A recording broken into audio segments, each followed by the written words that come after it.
Halo semuanya, kami dari kelompok 4 akan mempresentasikan tentang mata kuliah PH1WU 205, yaitu Kepemimpinan Kristen dan Panggilan.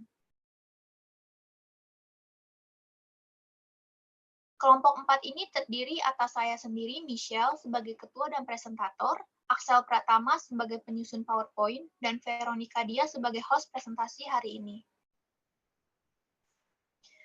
Yang pertama adalah isu kontemporer kepemimpinan. Isu kontemporer kepemimpinan bisa terjadi karena satu pemimpin yang tidak percaya akan Tuhan. Seperti yang kita tahu, Tuhan selalu mengajarkan kepada pengikutnya tentang kasih. Dan jika orang ini tidak percaya akan Tuhan, maka pemimpin ini tidak akan pernah belajar tentang kasih dan tidak bisa merefleksikannya. Poin kedua dan ketiga, keegoisan pemimpin dan percaya dengan Tuhan namun tidak dilakukan ini relate, karena jika seorang pemimpin sebenarnya percaya dengan Tuhan, maka ia pernah belajar tentang kasih.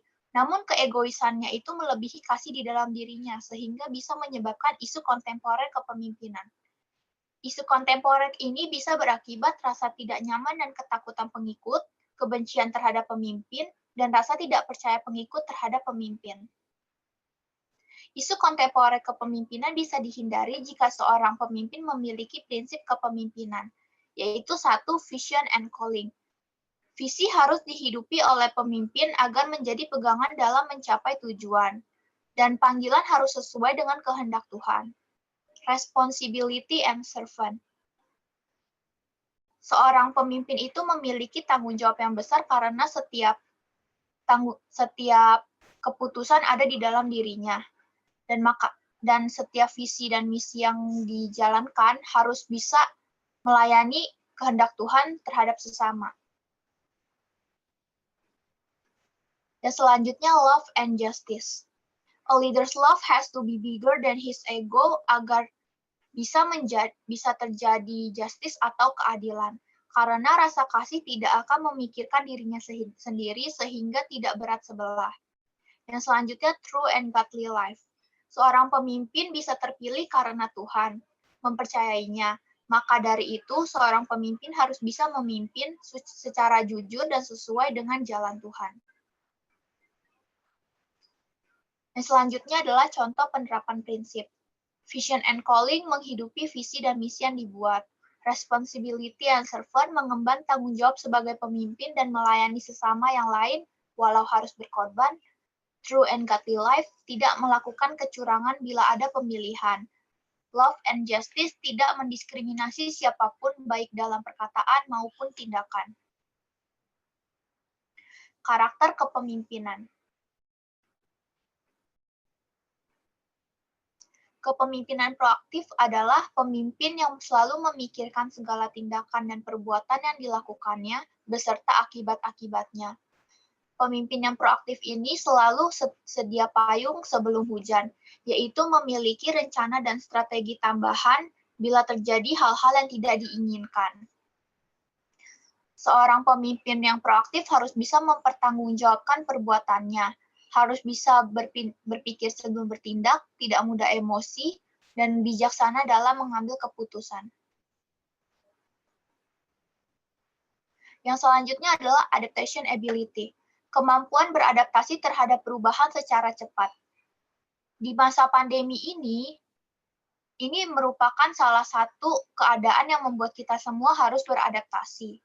Dan di dalam pandemi ini, banyak orang yang tetap kreatif dan inovatif, seperti belajar kemampuan baru, dan harus bisa memulai interaksi baru, seperti di media sosial, dan bisa berpikir cepat, berani mengambil resiko.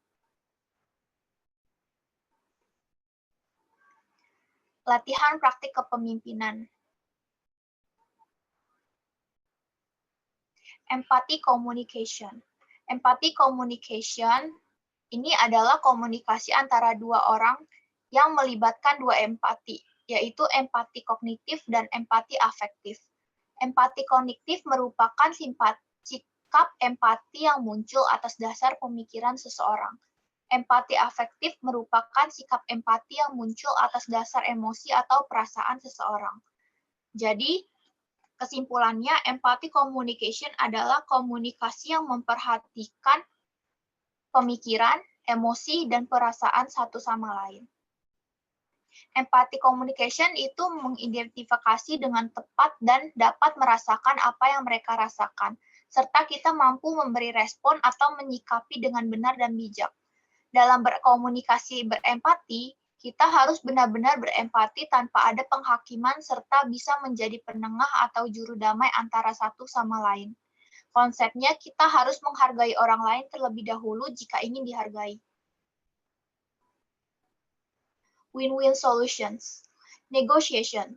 Negotiation adalah kesepakatan antara dua orang atau lebih. Konflik yaitu perseteruan antara dua orang atau lebih yang telah membicarakan negotiation.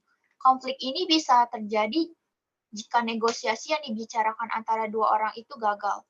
Win-win solutions adalah hasil negosiasi yang menguntungkan kedua belah pihak. Win-win solutions ini harus adil, harus tidak ada paksaan, dan disetujui oleh kedua pihak. How to get win-win solution, yaitu kita harus bisa mendewasakan karakter kita sendiri. Selanjutnya adalah sinergis. Sinergis adalah melibatkan dua bagian yang saling melengkapi. Teman-teman pasti pernah dengar tentang quotes two is better than one, yaitu menggabungkan antara dua pendapat dan dua pemikiran agar mencapai keputusan yang lebih baik.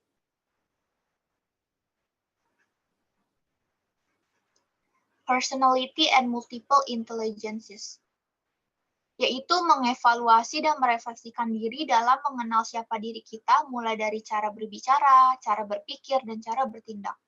Personality intelligences yaitu berdasarkan pemikiran, kajian, dan temuan-temuan, sedangkan multiple intelligences berdasarkan kecerdasan atau kemampuan yang sudah dimiliki sejak lahir seperti bakat.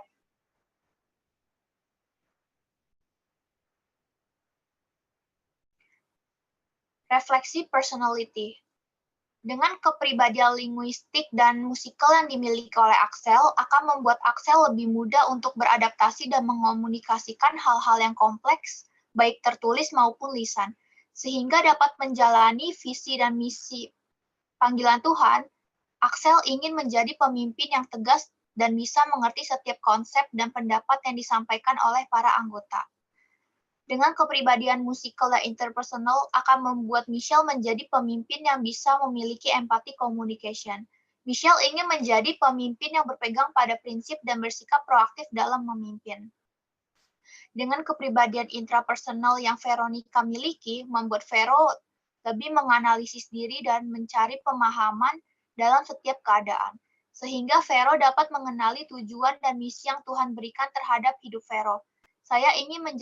Vero ingin menjadi pemimpin yang baik serta takut akan Tuhan, memiliki wawasan yang luas dan tidak pernah berhenti belajar dari lingkungan sekitar. Bagi Michelle, kepemimpinan dan panggilan adalah praktik bagaimana Michelle bisa memimpin diri Michelle sendiri dan akan membuat Michelle bisa mencapai tujuan hidupnya. Keep trying and let God finish it. Bagi Vero, kepemimpinan dan panggilan bermanfaat untuk mengembangkan diri menjadi seorang pemimpin yang benar dan sesuai kehendak Tuhan. Leadership is the capacity to translate vision into reality. Bagi Axel, kepemimpinan dan panggilan adalah kepastian panggilan kepemimpinan melalui tujuan dan visi pribadi yang ditanamkan jiwa pemimpin. Today a reader, tomorrow a leader. Oke teman-teman, sekian presentasi dari kami. Dan jangan lupa untuk di-like. Jika ada pertanyaan, bisa disampaikan di kolom komentar di bawah. Dan see you.